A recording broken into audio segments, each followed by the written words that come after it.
Hello orchid lovers, here are some of my orchids that are in bloom right now.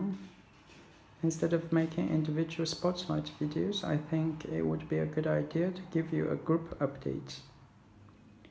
So among the 6 orchids here, some of them are first time bloomers and others are reblooms.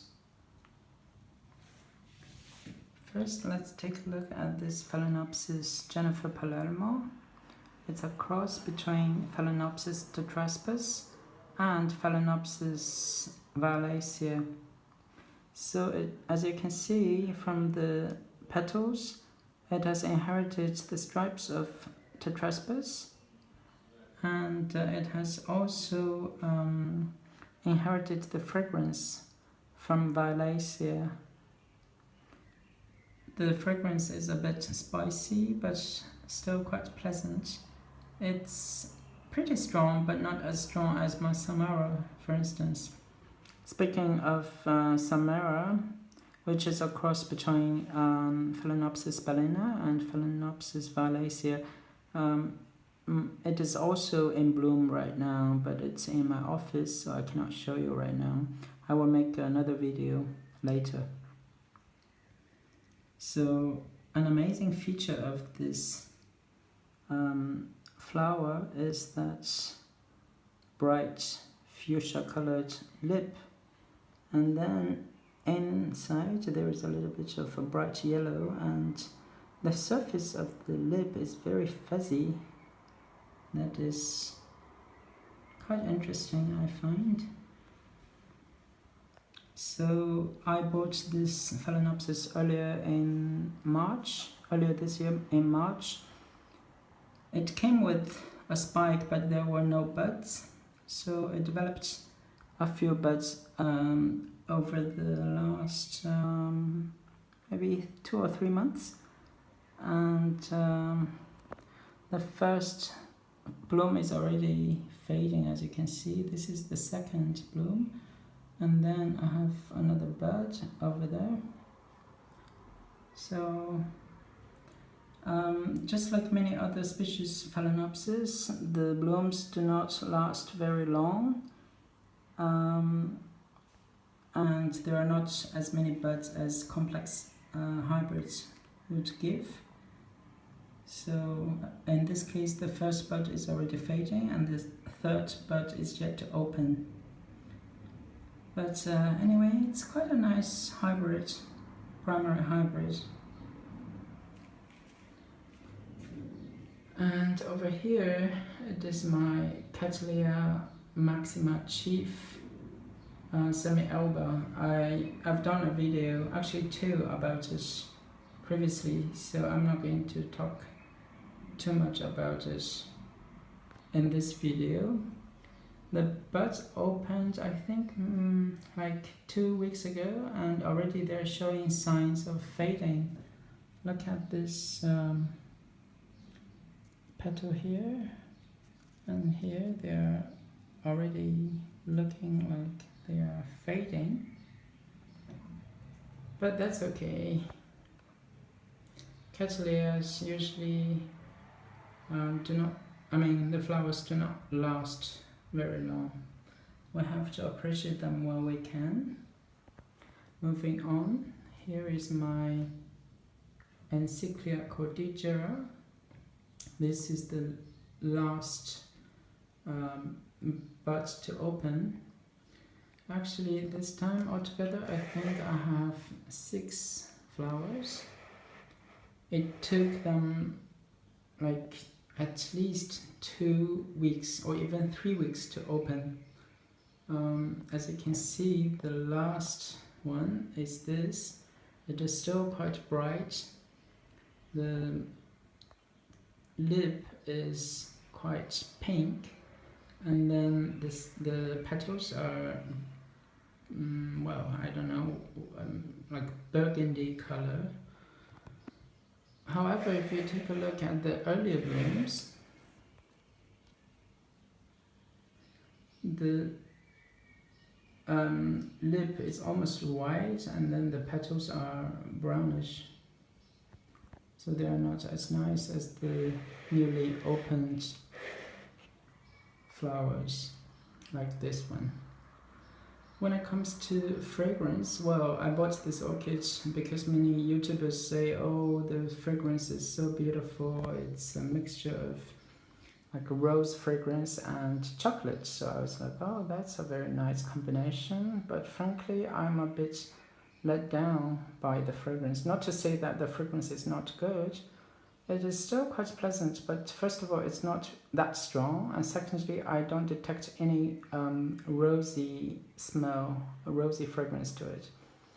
It's a bit like the fragrance of Oncidium Twinkle, very sweet and a bit like honey, if you know what I mean.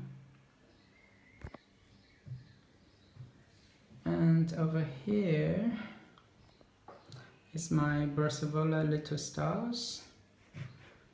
It really deserves its name. Look at all these flowers.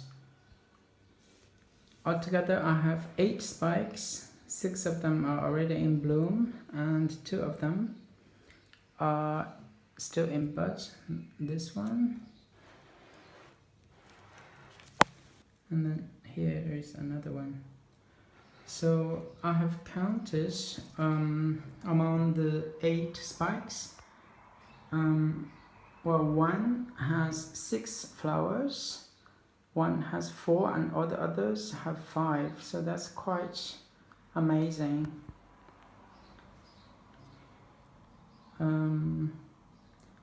So this is a cross of Brassavola nodosa and something else, another Brassavola.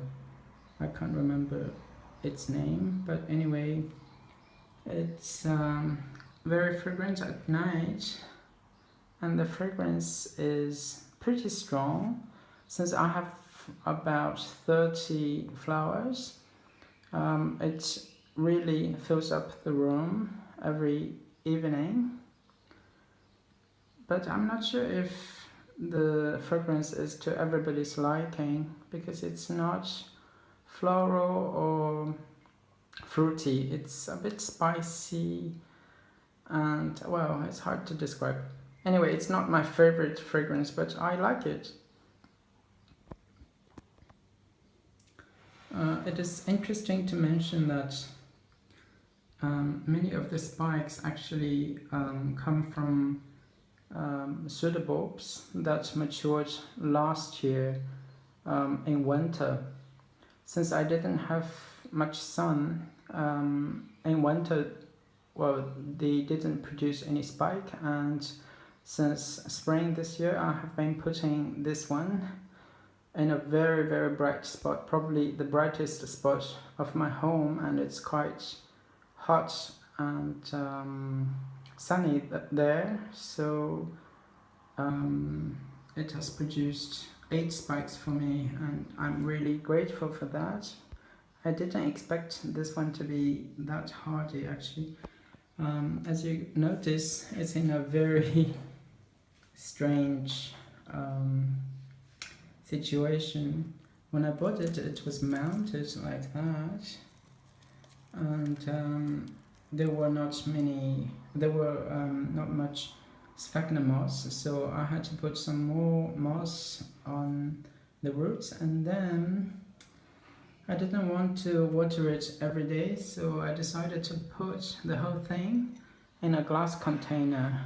Well, most of the time I don't put this much water in there, but I do maybe keep this much water down there, and then when all the water evaporates I would add more. It looks gross there because there is a lot of algae, but apparently the orchid actually likes it very much that way. It is the only orchid in my collection that is on a mount. I wouldn't be able to keep up with the watering if I didn't put it in this glass container. So that's that, and now let's move on to these 2 big monsters. They are both Dendrobium nobodies. The left one is purely white, and then the one on the right is a mixture of white and pink. And the difference is that, as you can see, the left one has so many blooms, while the right one not so many. The only difference that I can think of is that I have cut most of the old canes on this one because they looked really ugly and I just wanted to experiment. So I cut the old canes and then I put this one on the bright sun last summer and autumn. And then for this one I have kept all the old canes. Look at these ugly canes. And apparently it doesn't do as well as the other one. So Miss Orchid Girl has once made a video about whether we should cut the old canes of Dendrobium nobilis, and her argument is that the old canes, store some energy, and it is not advisable to cut them off when they are done with the blooming. So it's better to keep them so that they would continue to feed the new canes. But in this particular case, it doesn't look like her argument is true. Anyway, I'm not going to dwell on that.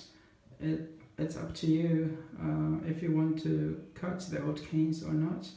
But I think from this experiment, I can tell that it's better actually to cut the old canes. I will do that with this one and some of my other Dendrobium nobilis.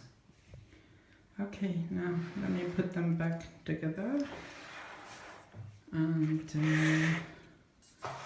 they look really nice together. It's much more impressive than a single orchid blooming. So yeah, that's my What's in Bloom in June update. Thank you very much for watching. I hope your orchids and you are all doing very well. Excuse me for the noise. Yeah, happy growing. Enjoy your summer. Bye.